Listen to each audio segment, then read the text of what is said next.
diduga dibunuh oleh 3 warga negara Indonesia berasal dari Kendal, Purwodadi, dan Solo, masing-masing bernama.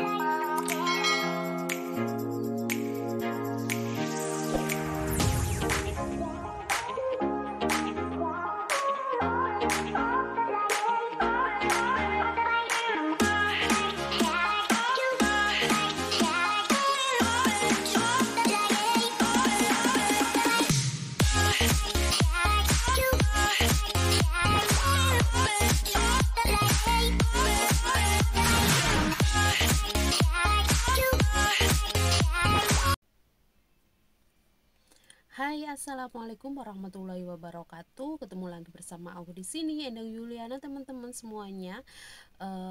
Ada kabar duka dari TKI Jepang ya.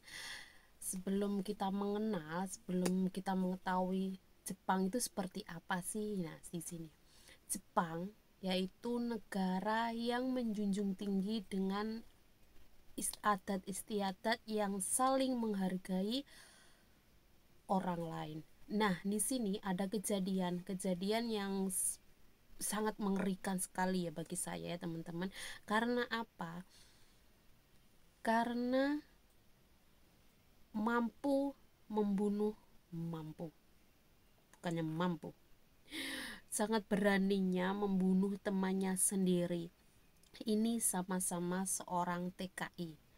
Nah, tapi sebelum itu untuk teman-teman yang belum like ataupun subscribe, di subscribe dulu dong sebelum kita menuju video selengkapnya. Jenazah WNI ditemukan di dalam koper di daerah Jepang ya, di negara Jepang, dan 3 orang WNI ditangkap karena menurut polisi semuanya adalah warga negara Indonesia. Yang tersangka yaitu Ahmad Saifuddin, Teddy, juga Suwanti yang tinggal di kota ini, diduga meninggalkan jenazah seorang pria yang di sebuah lapangan. Dan hingga kini pria Indonesia ini berusia 20 tahun yang merupakan rekan kerja dia, guys. Nah, bulan lalu polisi prefektur Saitama yang menerima laporan bahwa pria itu hilang menyelidiki seorang kenalan pria yang sedang mencari keberadaan, menemukan mayat di dalam tas jinjing di ladang. Gini guys, ceritanya si korban itu memiliki teman, dan temannya ini melapor polisi bahwa sudah 2 tahun kehilangan kontak. Nah, diperkirakan temannya ini resmi guys. Jadi resmi itu bisa melapor polisi. Kan kalau ilegal itu biasalah pindah-pindah ya mungkin, tapi mungkin yang ini diprediksi nggak lost kontak. Jadi si temennya ini juga curiga, melaporkan ke polisi. Dan nah, ini dari Mas Omen Side guys. Nah, di sini ini sedikit diceritakan ya. Jadi pada Desember 2021 korban si A diajak makan bersama satu rumah dengan ketiga tersangka. Saat itu korban tidak mengetahui rencana ketiga temannya ini. Jadi disuruh makan, terus habis itu disuruh dipukul kepalanya dengan benda tumpul. Habis itu sudah nggak bernyawa lagi, terus dimutilasi.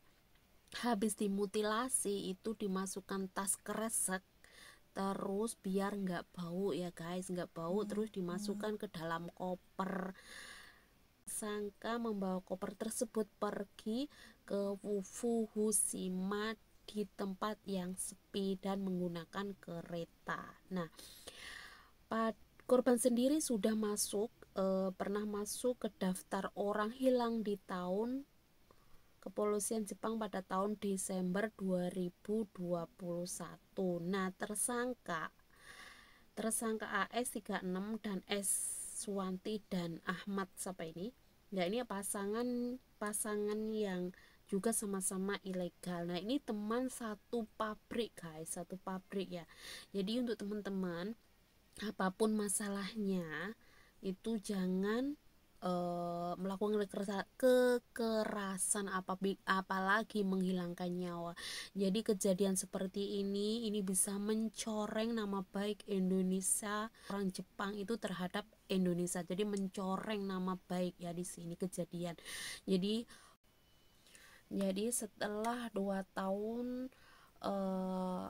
apapun yang dilakukan kalau sudah menyangkut nyawa orang lain, meskipun ditutup rapat-rapat, akhirnya juga akan terbongkar pula. Jadi untuk teman-teman, ini adalah pelajaran, jangan sampai melakukan kesalahan. Bagaimanapun kesalahan ditutup atau menyimpan bangkai, sepinter-pinternya menyimpan bangkai, suatu saat pasti akan tercium juga.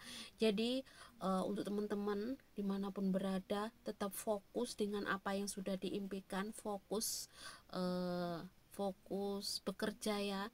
Jadi salah paham, konflik itu mungkin sudah biasa ya karena di rantauan, tapi jangan sekali-kali melakukan kekerasan apalagi ini menghilangkan nyawa.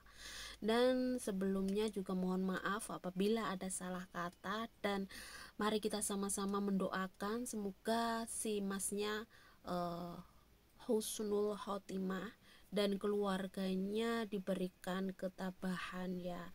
Dan sampai di sini dulu ya.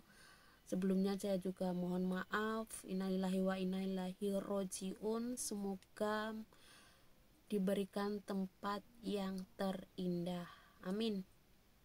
Wassalamualaikum warahmatullahi wabarakatuh. Bye-bye. Diduga dibunuh oleh 3 warga negara Indonesia berasal dari Kendal, Purwodadi, dan Solo. Masing-masing bernama Ahmad Saifuddin, Teddy Setiawan, dan Suwanti, umur 30 tahun ke atas, yang bekerja di pabrik yang sama dengan korban. Korban ditemukan di dalam koper di sebuah lapangan prefektur Fukushima. Dikabarkan meninggal pada tahun 2021, kemudian mayatnya disembunyikan baru dibuang pada bulan April 2023. Setelah diselidiki, di kepala korban terdapat luka dan mengalami kerusakan otak. Diketahui korban datang ke Jepang pada tahun 2016 dan setelah bekerja selama 3 tahun, korban memilih overstay atau ilegal di Jepang, sehingga keluarga bingung untuk mencari. Dilihat dari beberapa postingan korban sebelum meninggal, memang korban terlihat seperti ada masalah baik sebelum maupun sesudah menjadi ilegal. Dia merasa kesepian, sedih, dan lain-lain. Salah satu dari 3 tersangka mengaku sering dihantui korban sehingga memilih untuk melapor, sedangkan 2 lainnya membantah tuduhan tersebut. Tentunya ini menjadi dampak buruk bagi WNI yang lain karena orang Jepang akan kurang percaya kepada warga Indonesia untuk dipekerjakan di Jepang. Bahkan